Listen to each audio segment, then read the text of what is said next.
everybody. Welcome back to the Watchung Booksellers Podcast, where we bring you conversations from our bookstore's vast community of book professionals who talk about what they do for the love of books. Thanks for joining us. I'm Marnie, and I'm here with my co-producer, Kathryn. Hey, Kathryn. Hey, everybody. Hey, Marnie. Hello. And this week, we're bringing back two guests who talked with us way back in Season 1, Cyndie Spiegel and Henry Neff. Right. Back then, they had recorded one of our most listened to episodes, The Author Hustle, how authors work to market themselves and their books and their brand. And today, we've brought them back to talk about another aspect of an author's work, staying creative in stressful times. As usual, they brought us a lot of insight, energy, and straight-up silliness to the show. You're going to love hearing from them. First, though, Kathryn, are you reading anything good? Well, we are kicking off the season where there are a ton of books being released. And I was excited to find out John Irving has a new book. I haven't read him in a long time, but The Cider House Rules and The World According to Garp are two of my favorite books. And so he's got a brand new one out, and it's called Queen Esther, and it is capturing the characters that were in The Cider House Rules and bringing them back. So I'm really excited to read that one. How about you, Marnie? I just started Ghost Town by Tom Perrotta. We had him on last week with Warren Zanes. And I know you read it, Kathryn. I'm reading it. I'm in the middle now, so I don't want to say too much, but I'm loving it. And I believe it's out. Is it spring of next year? Yeah. Be next April. I love his writing, and I'm loving this book so far. Yeah, it was easy to devour. Yeah. Nice short chapters. Yeah, I always love that. I love short chapters because it makes you feel like you're really jamming through the text. But it's also, I mean, he didn't need short chapters. It's very, very good. Yeah, it is true, though. A book that's laid out like that makes it easy to pick up and put down. Yeah. Especially I feel like we live in a world where we don't get big chunks of time to read. Yeah. So it's kind of nice to, if you have a few minutes, you can whip through a few chapters. Right. And I feel like, Kathryn, you'll relate. Many booksellers are reading more than one book at a time. Yeah. So it's great to have a couple going and then be able to jump back in when you can. Absolutely. Absolutely. Well, without further ado, let's introduce our guests. And I'm just going to add up front that this episode is sponsored by the letter K. And listeners, you will understand when you get to the end why I say that. Henry Neff is the author and illustrator of 7 fantasy novels, including the 5-book Tapestry series and the adult novel The Witchstone. His work has received critical acclaim, won multiple awards, and been translated into nearly 20 languages around the world. Henry lives in New Jersey with his wife, 2 sons, and a pair of rescue pups. Cyndie Spiegel is a sought-after speaker and the best-selling author of 2 books, Microjoys, Finding Hope, Especially When Life Is Not Okay, and A Year of Positive Thinking, Daily Inspiration, Wisdom, and Courage, which sold nearly 300,000 copies in the United States and has been translated into multiple languages. She lives in New Jersey with her husband and 2 overly particular cats. Enjoy the conversation, and we'll be back after to fill you in on what's coming up in the store.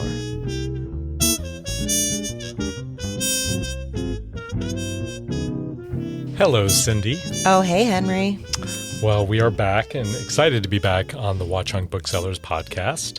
And the topic that we were kind of kicking around, I think is a good one for today and has been a good one for this year. So there's been a lot going on, lots of different things in the news, lots of things going on in people's lives. But there's been sort of one thing that I think that has been a consistent, at least with the people in my life, is that people are feeling very stressed. And people are struggling to strike a balance between being productive and creative while also paying attention to everything that's going on in the news or in their own lives. And so wanted to talk with you today about trying to stay creative in stressful times. You're a person who does this very, very well.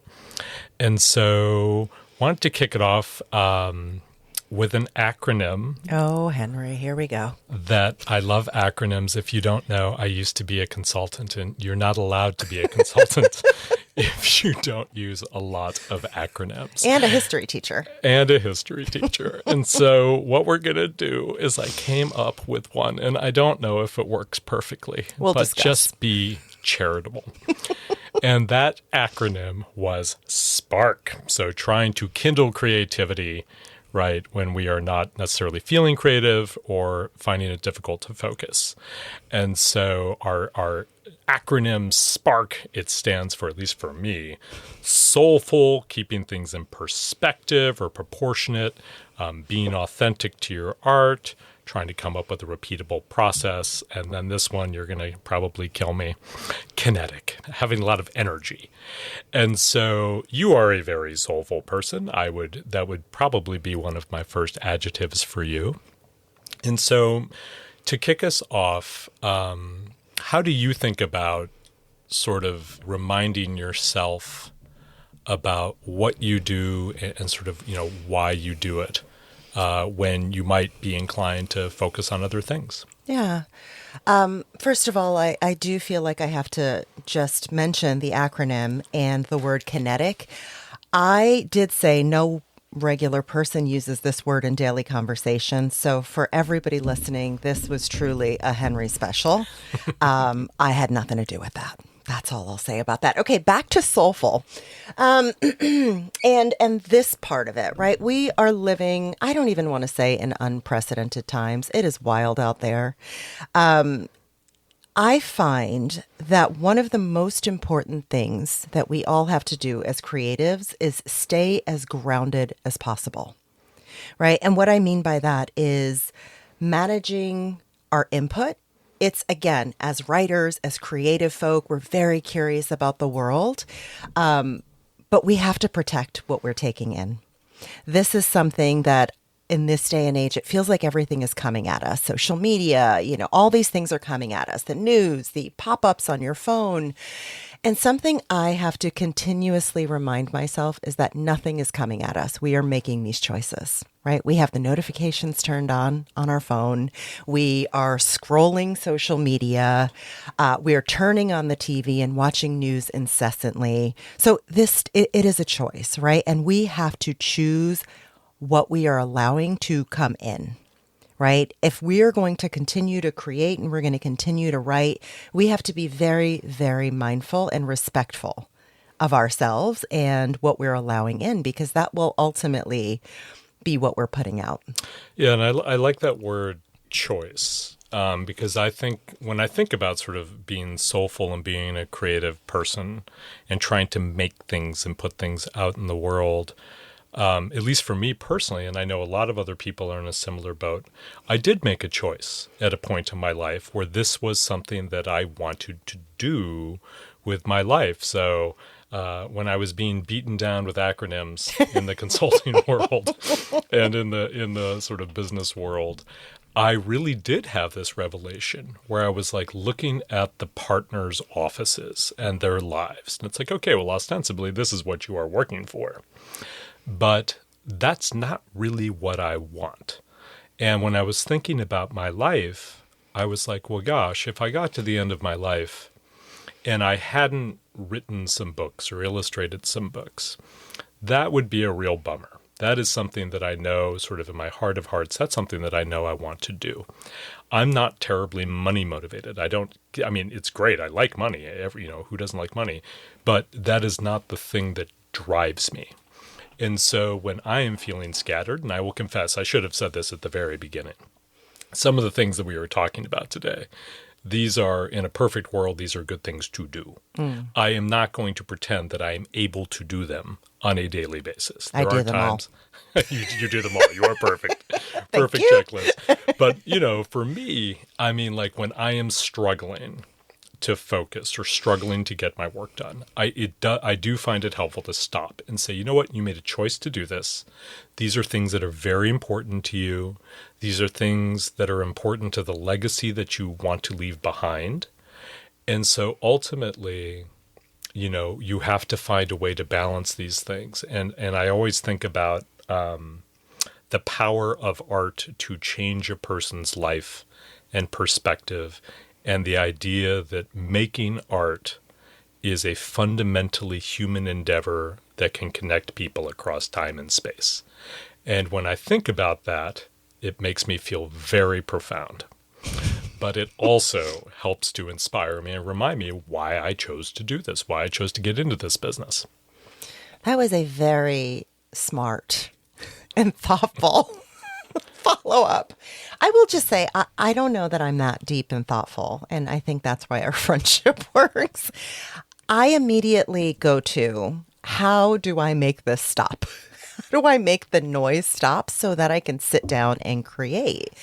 And for me, there are a few practices that have been necessary, right? We talked a little bit about minding what comes in, but also, and I know this is not for everybody, but I cannot suggest it enough, which is to create a gratitude practice.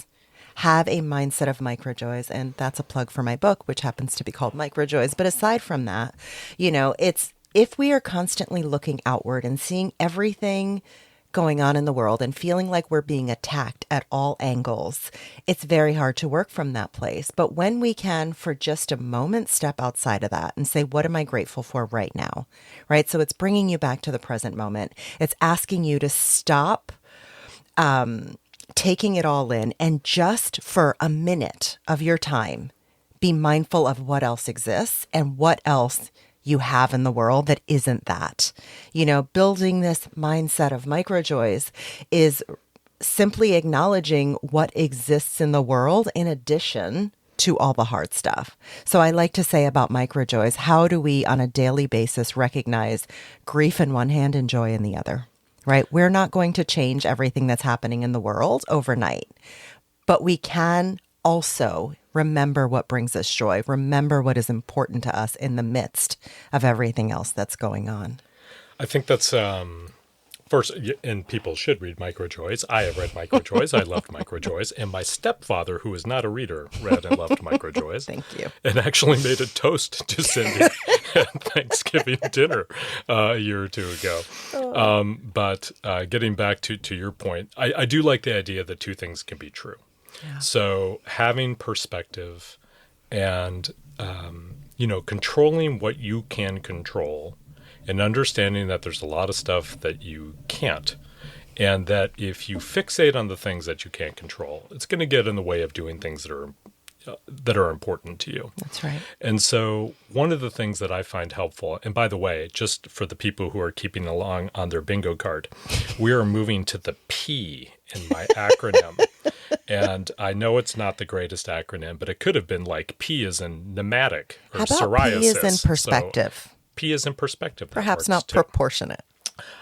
There's a whole other explanation for why it was. But anyway, getting back to perspective, one of the things that I find very helpful, and it falls a little bit in, I used to teach history, and I find history to be a real comfort when things seem like they're out of control in the present. Because the reality is, if you study history or you look at some history, there are things have been a lot worse. If you gave most people a choice about going back and actually living in a different time period or a different place, most people wouldn't actually make that choice, right? So we like to complain about what isn't great in our lives, and the challenges can be very real. So it's not to dismiss or marginalize or diminish real-time challenges that we face here and now. But this stuff, as you said at the beginning of the podcast, it's not unprecedented. And so sometimes when I read about different things that people have been through and managed and persevered and overcome, it gives me strength, and I take some inspiration from that. The idea of looking at history, I always love our conversations because I don't always think of things in a historical perspective, but I suppose I do, right? I talk a lot about this in my work, and this won't relate to everyone, but I am a Black Jew, right? And I say that to say that there is a lot of ancestorship and stuff that comes through that even if I'm not consciously thinking of history, it is simply in me and in so many of us if we're willing to look back to look forward. This whole idea of keeping it in perspective, this is a simple statement, and I know I might get an eye roll here. I'm willing to accept it. But I also like to remember that this moment too shall pass, Nothing is temporary. I mean, nothing is permanent, right? Everything is temporary. From the highest of highs to the lowest of lows, everything is temporary. And I have a post-it on my desk that just says, "This too shall pass," because it is important to remember. And the reason I talk about the highest of highs and the lowest of lows is because if we can allow ourselves to center on this daily, this idea that everything is temporary, we're not constantly up and down, right? Our emotions are not all over the place, right? When something goes really well, we are super excited and we're jumping out of our skin. And when things are hard, we go hide in a corner. If we can simply acknowledge every day the impermanence of everything, there is this sense of stability, of balance, that no matter what it is that's happening, it is going to pass. Now, of course, that's not going to necessarily make you feel like everything is great in the moment, but it may just give you a glimpse into a future that is different than what exists right now. And I think that from a creative perspective, that's really important for me to remember, that this moment that we are in is not always going to, essentially, it's not always going to be this way. Totally. I am totally with you on that. And one of the things, there's kind of two things that I find that are sort of practical things that I can do when I'm feeling a little overwhelmed. One is to go really small, which is to say, go sort of, this is going to sound a little Hannibal Lecter-y, but like wear somebody else's skin or get into somebody else's Henry. life Really? for a bit. We just had Halloween. It's in the spirit of the season. Let's not talk about skin, Henry. But to like read a biography, to really get into the minutia of somebody else's life and to see the times that they lived in, the things that they struggled with. Sometimes that can be really, really helpful. And then in a weird way, sometimes I also find going super big can help. So looking at things like documentaries on like the cosmos or the universe or things like that. So going really small or going really big. And then all of a sudden, I feel like that's almost like a reframing device where all of a sudden your times, your life, your struggles, your problems, all of a sudden seem A, not unprecedented, and B, that's right, kind of small potatoes in the big scheme of things, right? And so getting back to your idea that this too shall pass, right? We are very tiny people in a very big world and a very big universe. And sometimes that can be scary, but sometimes I find that to be a comfort too, right? So kind of get over yourself. You got stuff to do. Get busy doing it. Get to it. Which really leads beautifully into the A in our acronym SPARK, which is authentic. But I like to look at it as just work from where you are. Do what you can with what you got. Henry, do you have anything you'd like to add about authentic before I go? This is my jam right here, this authenticity piece. So I don't want to steal this from you. Whenever I am talking to people, so sometimes occasionally I'll sort of mentor somebody who's working on a book, or I'll teach a class about writing or something like that. And one of my little mantras is follow the energy. So if you are not feeling super stoked to write a scene or a chapter or whatever it is, investigate why. What is it about this chapter that isn't exciting you? And I think when it comes to authentic, in the idea of energy, following the energy, I like to think of this a little bit as trying to use that energy. So instead of letting that energy transfix or stifle your creativity, I want to use that and put it into my art, right? So if these things are taking up a lot of bandwidth emotionally or intellectually for me, hey, that's sending me a sign that this stuff is important to me, and I want important things to be in my art. And so sometimes I'll think about Picasso doing his amazing painting, Guernica.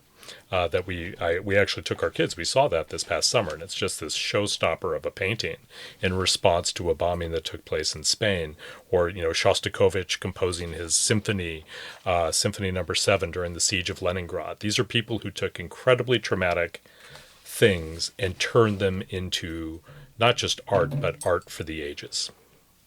So I feel like I have to interject for the folks listening and just acknowledge that Henry and I met up for coffee this morning. And as we were going over our notes for this podcast, he proceeded to, and rightfully so, tell me about all of these pieces of art, because that's how we roll in this friendship. So thank you. It was the only way I could get you to stop ridiculing the acronym. Touche. Okay, so when it comes to authenticity in our work and in creativity in general, I think something that we often get caught up in is perfectionism, right? So it is in these trying times, we have to be willing to make shit work. And I don't mean make things work, I mean make shitty work, right? Like what's the thing that you say whenever I say make shitty work? You have a fancier way of saying it. Embrace the suck. Yeah, embrace the suck. I say make shitty work. When you are under pressure, perfectionism is the fastest way to stall out, right? So give yourself permission to write badly, revise it later. The point is to just continue producing, even in the midst of everything, right? So when we talk about this from a place of authenticity or working with what you have, it's saying, today I'm not going to make great work, but I'm going to do it anyway. I'm going to continue to create anyway. Also, and I think this is something we don't necessarily always do a lot, is consider where you are. What emotional bandwidth do you have from day to day? You're not always going to create the same kind of work. One day, I'm writing about my thoughts and the state of the world and the culture that we live in. And the next day I'm writing about my wall color, right? Like sometimes we got to work with what we have. What do you have the emotional bandwidth for? And start off your day that way. Because in acknowledging that, you're not feeling like a failure throughout your day. You're like, I already knew this because I woke up this morning and I said, on a scale of 1 to 10, I'm working at a 2, right? And then you give yourself permission to work at a 2, and you'll find that you're actually working at a 5 or 6 because you didn't set yourself up to fail. And you're also paying attention. You're being reflective, right? You're being kind of tapped in and plugged into how you are feeling about things. And you're taking that time to reflect upon things. And so, just to get specific about something. So I'm working on a sequel. I had a book come out in 2024 called The Witchstone. And I am writing a sequel to it now. And as I was plotting out the book and kind of, putting together the pitch for it, I really did make a list of some of the things, like what is top of mind for me right now? What are the kinds of things that are getting my attention and getting me fired up? And one of those things were some of the, one of those topics were some of the things that are going on in the tech world with AI and quantum computing and this kind of technocracy that is arising. And I was like, okay, like that's clearly something that is top of mind for me. How do I weave that into the book? How do I incorporate that into the storyline, either in a satirical way or as a plot driver or whatever it happens to be, but so I can scratch that itch and use something that is upsetting me in a way where it's also helping me to make art. I would say in addition to that, we also can afford to acknowledge that we're upset.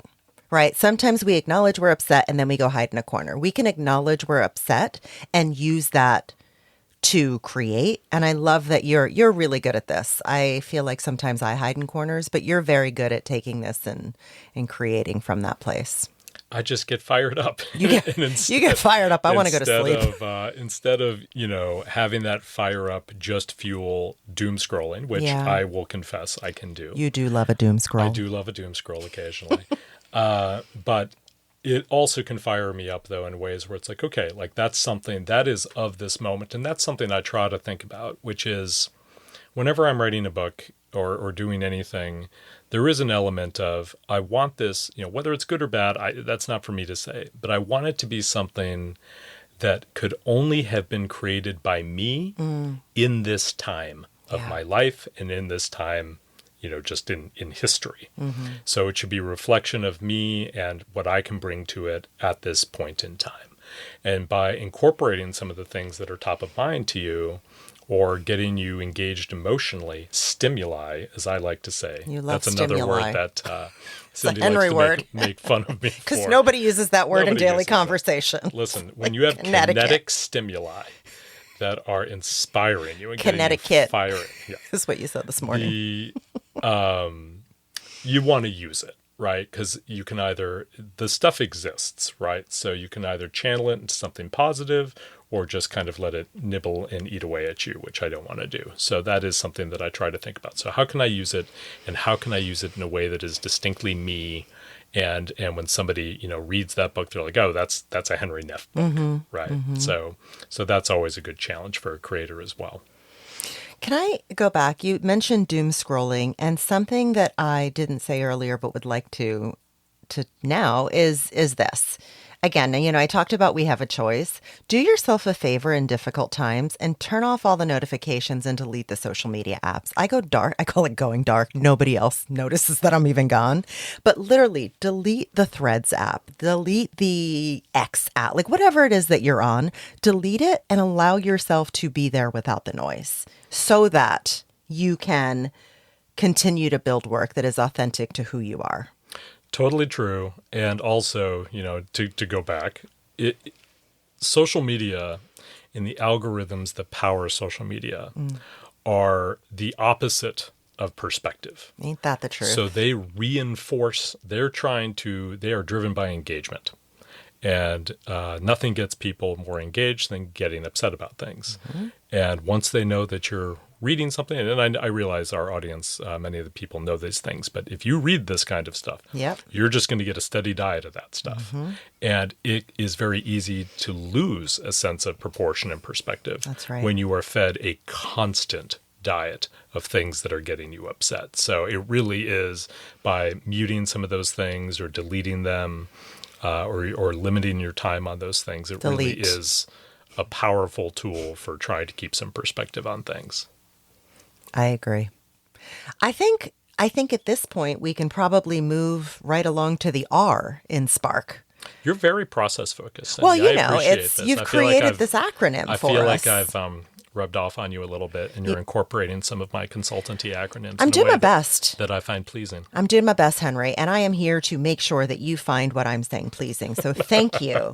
So if you're ready to move on to the R, repeatable, which, by the way, for regular people, this is habits and routines. If you're ready to move on to that, then let's do it, shall we? What letter does routine start with? R, but you chose to use repeatable instead of routines in the acronym. So I want to honor what you've created and also acknowledge that maybe it wasn't the best R word. Okay. All right. So routines.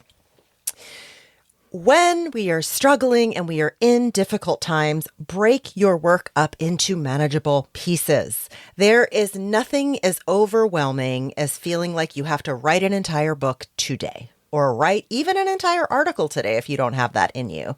You have to break your work up into pieces that feel doable. You had some thoughts around this, around character building and what you can do at a particular time in terms of, because you and I write very different kinds of work.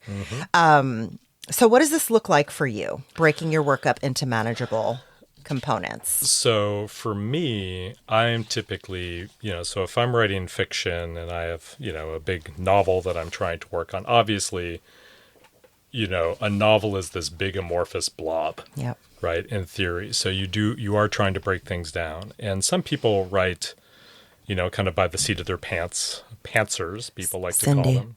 Cyndie. And then other people like to plot things. I'm somewhere in between, where I like to have an idea of where I'm going, but I don't want to be too regimented. But I will have an idea for a scene or something that I'm working on that I want to get through in a given day.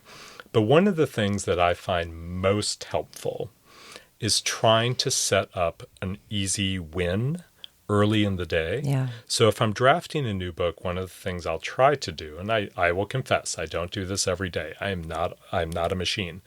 But I will try to get up early, and I will set a word count goal for before, when I have two boys, before the kids go off to school. And so if I set a word count goal of, like, let's say I want to write, 800 words or 1,000 words before the boys go off to school, I might not reach that goal. I'm a slow writer. But by the time they go off to school, since I'm focused on just output, just getting stuff down and trying to kind of crank that number up, I'm not editing myself too much. I'm not censoring myself too much. I'm not trying to be too careful. And by the time they do go off to school, I might have 400 words or 500 words. And that gives me tremendous momentum going into the rest of the day. So it's the snippet of time early, trying to set up an early win in the day, I feel like really can determine the overall path of that day for me creatively. I love an early win. I'm probably An early win. just waking up when you're Have creating a your early wins. And write some stuff. I'm going to do my best. Something that works for me, because I'm not an early morning person, and I certainly don't have any wins in the morning, truth be told, is to break things up, right? I love the Pomodoro technique. I love working in bursts. If you tell me that at the end of 25 minutes I get a treat, I will do it. And that is what the Pomodoro technique is. You can use it on your desktop. There's an app. It is an actual tomato if you don't know. And it literally helps you work in bursts. It's timing you. So you work for 25 minutes and 5 minutes, then you get a 5-minute break. You work for 25 minutes. So it's a little puppy-like, right? Which again, I guess I might relate to a little bit. I want a treat after my work. I cannot sit and write all day. So from a very tangible perspective, if folks are not using that, I'd highly recommend it. The other thing that works for me in terms of repeatable in Spark, is to toggle between projects. Now, that's just how my brain works. I have a lot of tabs open at one time. So I may be working on, my Substack in the morning for an hour, but then I have to go do something else. I can't just sit there and work all day. And I don't think that it's helpful for my writing or creative process either. You may be different. I have a feeling you are different. But for me, the toggling between projects, starting something, going to do something else, and coming back, it allows my brain time to almost refresh. And then I can come back to my writing or whatever it is I'm working on with sort of a fresh perspective. I think toggling is very, very helpful. I do it just probably in a little bit of a different way. So I also do some consulting on the side where I try to come up with all kinds of impractical acronyms for my clients. Spark. But I am working on stuff for other people sometimes, and that is a really nice thing to sort of switch between kind of an external kind of client obligation or something that I'm working on, and then my own stuff. And then within my own stuff, I will toggle between writing and drawing. So I also, for my children's books, I illustrate my children's books, and I've always done a lot of drawing, and I'm a visual person. So I find that is also a nice way to kind of recharge the batteries and exercise some different muscles. And one of the things that I'm really trying to work on in my own habits, in my own routine, is trying to focus on process and just making some daily progress, and not focusing so much on trying to have that output be perfect. Especially when you're drafting something, when you're doing sort of your first pass of something, just keep moving forward. So we watched Finding Nemo probably a million times when my boys were little. And that, Dory, quote, just keep swimming, I think is truly, it's funny. I actually will say that to myself once in a while, which makes people think I'm insane. But or a Nemo fan. Just keep swimming is a good thing to remind yourself of. Like, it's okay. Just keep going. Keep pushing that project forward a little bit. Some days you might push it forward more than others, but even if it's just an inch, just keep that thing moving forward. Yeah. And allowing your work to shift when we're in these times, right? Just continuing to, again, move it forward. I think now is a good time, Henry, to also mention one of my favorite tools. I know you were afraid for a second, but don't worry. When it comes to routine and ritual, and it is do you know The Artist's Way by Julia Cameron? I have had it quoted to me many times. But you don't know it personally. I think all of those quotes are from you. I knew you were going to say that. You're such a shit. I knew you were going to say that. I am a big believer in The Artist's Way by Julia Cameron, and it is a very helpful way of creating ritual and routine. She has something that she calls the morning pages, which are writing 3 pages nonstop as soon as you wake up in the morning. Now, whether you can do it before or after coffee is debatable. I will say that I've been in workshops with Julia herself, and she says you should do it right away. Nonetheless, it's basically a brain dump first thing in the morning. And when you're building rituals and routines and habits, I think the more you can empty your brain before you start the day, the better off you are. So I may or may not quote this or make quotes from The Artist's Way to you again today, but I will definitely do it in our lifetime. So stay tuned. I don't know. I mean, I was talking earlier about getting up early and setting a word count goal. So I would like to think that Julia Cameron went back in time and plagiarized me before writing her book. Yeah. But no, I have heard many people, not just you, mention that book and how influential it has been. So it is probably high time that I read The Artist's Way by Julia Cameron. So you need external validation. Me telling you is not enough. You had to hear it from everybody else. Is that correct? Right. I need. Well, I'm a consultant. I need multiple data points. Right. Okay, fair enough. But I think the overall gist, I mean, there are a million books on... This is more of a workbook. You should know that too. Writing, and by the way, I think a lot of these principles, we should have specified this earlier, apply whether you're a writer or a painter or creative, a composer or filmmaker, whatever it happens to be. But I think in essence, a lot of it is, not trying to be too careful when you're starting something new, when you're making something, not letting perfect get in the way of progress, trying to use that sort of early morning, get off to a good start in the day, breaking things up into pieces is really helpful. But there's another piece to a lot of this, and I think this is something where you really shine. I like to shine, Henry. This is an area where you shine. Excellent. And this is K for community. Again, we are now on the K in Spark, which Henry has. That K is kinetic. Again, not a word we use, but it's an important word, and it's a word that I would like people to use more frequently. Correct. But we can also think of K as being for community. K for community. That is correct. And this is something that really, where you do excel. And so I would love, the idea that, lots of times when we're creating, it's very solitary. It can be a very solitary experience. And so realizing that there are other people who are doing things and interacting with those people and reaching out to them, supporting them, and then feeling some of that love and support back is important. So could you share a little bit about how you go about doing this? About K and community? Yes, I can. Yeah, so the folks that I'm around are really important to my creative process. And I find that the more you can engage with others, the more helpful it is as fuel for your work.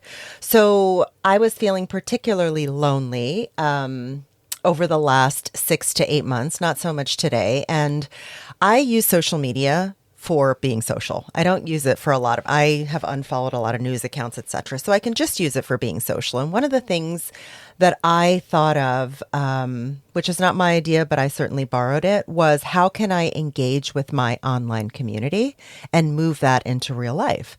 And so I posted something called Dinner with Strangers, which is, we're now doing our third Dinner with Strangers, where I invite 6 people or 5 people from my online community, meaning folks that have been following me on social media for years, to come to our apartment in Montclair, New Jersey, and just have dinner. And I have to tell you, it has been one of the most connecting things. Again, writing is it's a lonely job, and I don't expect everybody listening to go out on social media and say, strangers come to my house. I get it. That's not for everyone. That is the kind of thing that I do. But it has been really beautiful to see folks come together who do not know each other. I am their only common bond.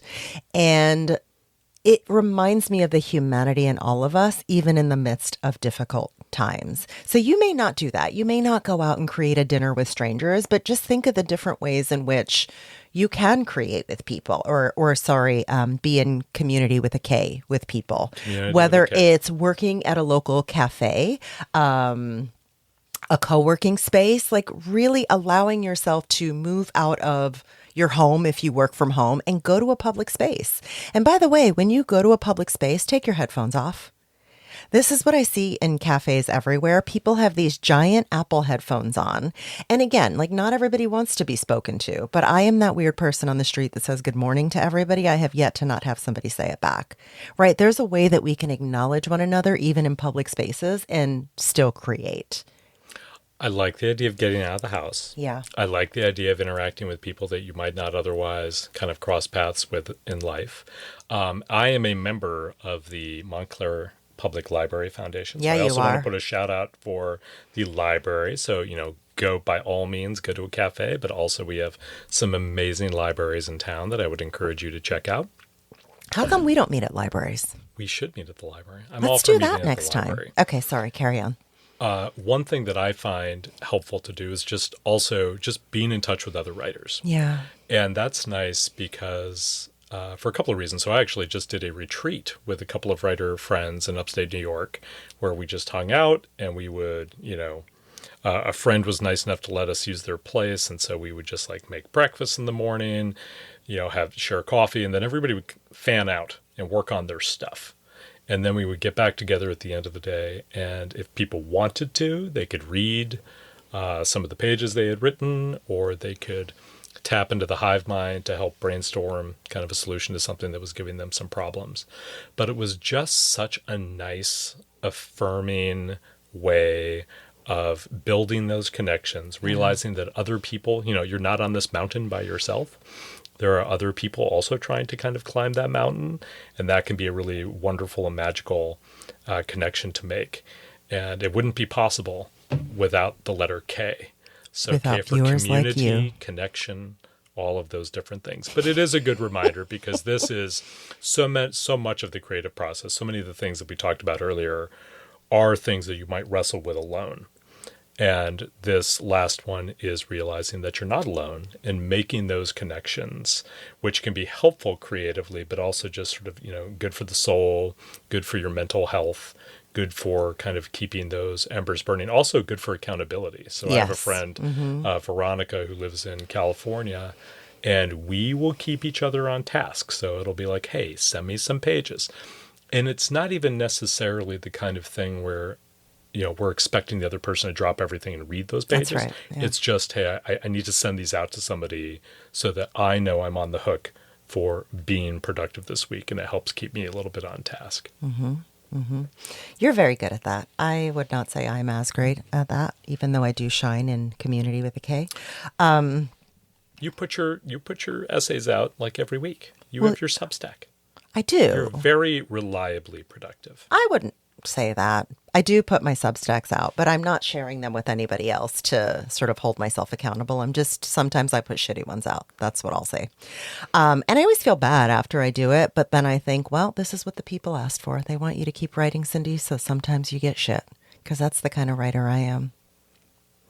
It's okay. Well, part of your stuff... I'm kidding, everyone. I'm kidding. Cyndie is a wonderful writer. But also, I think one of the reasons you do have your community and your followership is that you are authentic and you are very transparent with what you are going through, what you're wrestling with, and, sort of highs and lows and all of that.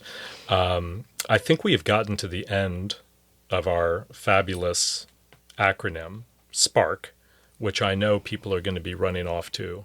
They're going to have this on Post-its all over their offices. We could create a poster, some sort of successory that people could I'm post sorry. up in their I'm going to need you to stop for a second. Mm-hmm. Did you just say a successory? A successory, what yes. The hell is that? If you go to the mall, they have stores where you can find inspirational quotes on posters. Oh, on like the cat. mugs. The cat hanging says hang in there. Right. Oh, yeah. Because there have been many moments in life where just the thought of a kitten hanging from some sort of ledge has put me over the top creatively and generally made me a better person.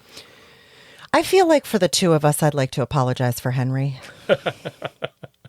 But it is, kidding aside, this stuff is hard. And I know that we have put things out there and it makes it sound like we have some sort of rote process that guarantees success. We have an acronym. Challenging times and a fabulous acronym that was concocted by a genius. But this stuff is difficult. And I think one of the big things to finish with as we sort of wrap this up is the whole notion of just being kind to yourself. And to others. But being good to yourself, understanding that, you've chosen to do this for a reason. It is important. It's important not just to you, but making art is an important part of being a human being.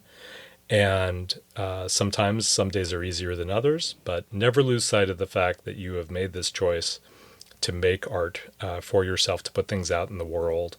And the more that you can develop routines and community and breaking things down into manageable pieces and trying to, incorporate some practices to keep things in perspective, the more likely you are to be productive on a daily or weekly basis. And it's not a guarantee of success, but you're just basically trying to tip the odds in your favor a little bit. Thank you for saying that, Henry. You're welcome. Way to wrap it up. I just want to also remind folks that creating in any sense, whether you're a writer or otherwise, is an act of hope.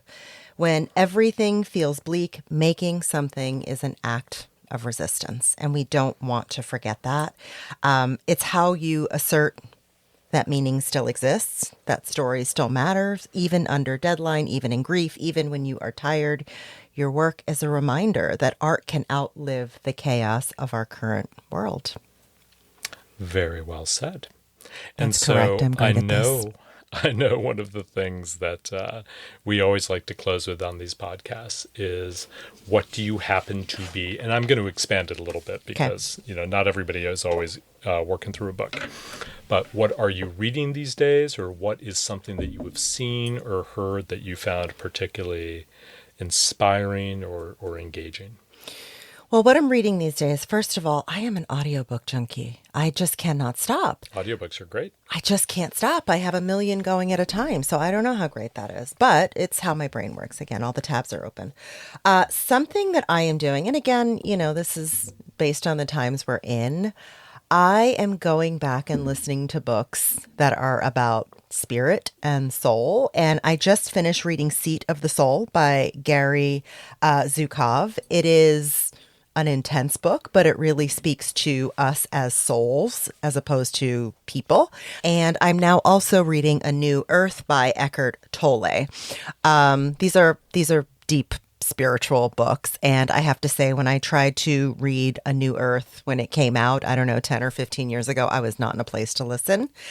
Today, I am, in fact, in a place to listen. And these books are reminders that we are so much more than all the stuff that's happening outside right now, that humanity matters, that the decisions, the choices we make from day to day are deeply relevant, even if they feel like they are not.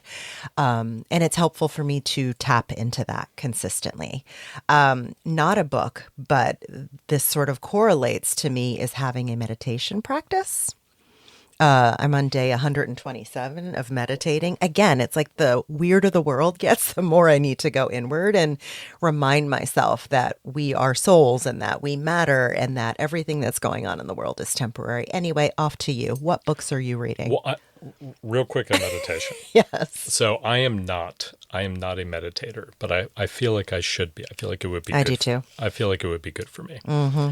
Can I just ask, for the people out there who are not meditators or don't have a meditation practice, how long? Because I've heard that meditation, you can have a 1-minute meditation, right? So how long do you typically spend meditating? So there are days that I meditate twice or 3 times a day, depending. I will meditate from between, I'd say on average, 18 minutes, but some days it's 5. And I also want to say this about meditation. Don't call it meditation. Just go sit down somewhere. Sit down and close your eyes. I think the idea of meditation feels very out there for a lot of folks, especially if that's not the way your brain works and you're not attracted to things that feel quote unquote woo or spirit minded. Just sit, close your, I say this to folks, to women I work with all the time. I'm like, just go sit in a corner, close your eyes and put the timer on your phone for 3 minutes. Just do it every day. Meditation is really about the consistency. So just every single day, just sit for 3 minutes. My husband now meditates, and you've met Ira. He doesn't appear to be a meditator, does he? I mean, Ira is a very thoughtful, sensible guy, so I'm not surprised that he's meditating. I do like the idea, though, of just tuning out some of the noise. That's it. And just carving out some time to do that. And I think that can be a good practice, that one that I am going to just say this now publicly to keep myself accountable, that I am going to do this for 3 minutes each For how many morning. days? I'm going to email you several times a day to let you I don't know want that that. I've done that. I don't want that. It'll be good. Just It'll a be good. text. But the book that I am reading right now, and that's the one I want to make sure I didn't butcher the title of it, because I always want to call it A Brief History of Everything, but it's actually a short history of nearly everything by an author named Bill Bryson. And actually, this is a book that I had read before, but my oldest son, Charlie, has just started reading some Bill Bryson books that we picked up here at Watchung Booksellers. And it reminded me, just seeing his enjoyment of those books reminded me of what a great writer Bill Bryson is. And this particular book is really outstanding if you are looking for a little bit of perspective.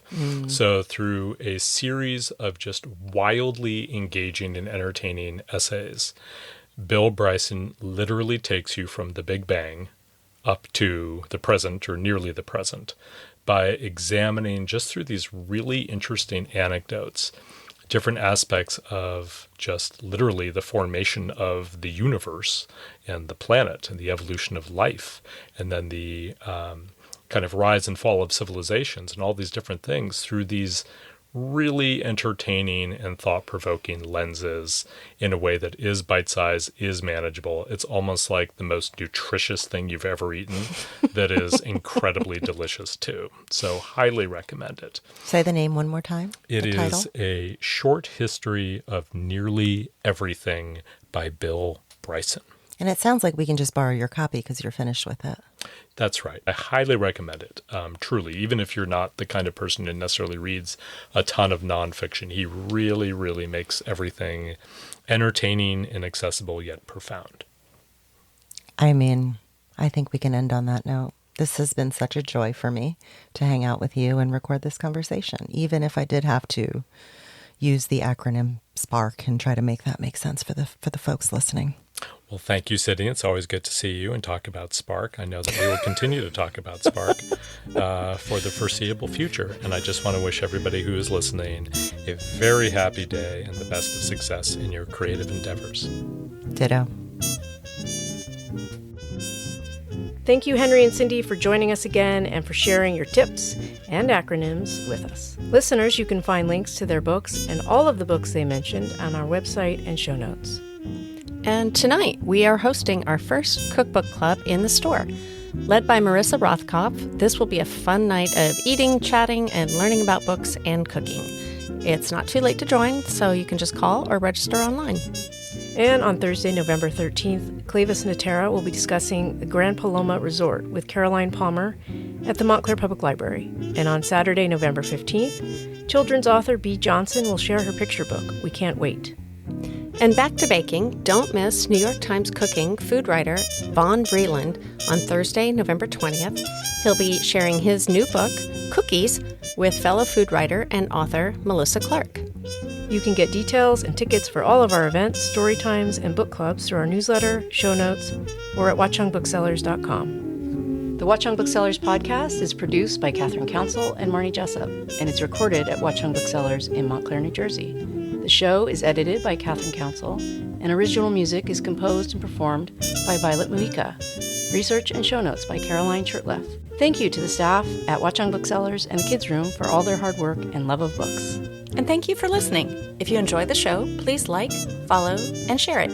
You can follow us on social media at Watchung Booksellers. And if you have any questions or ideas, you can reach us at wbpodcast@watchungbooksellers.com. We'll see you next time. Until then, for the love of books, keep reading.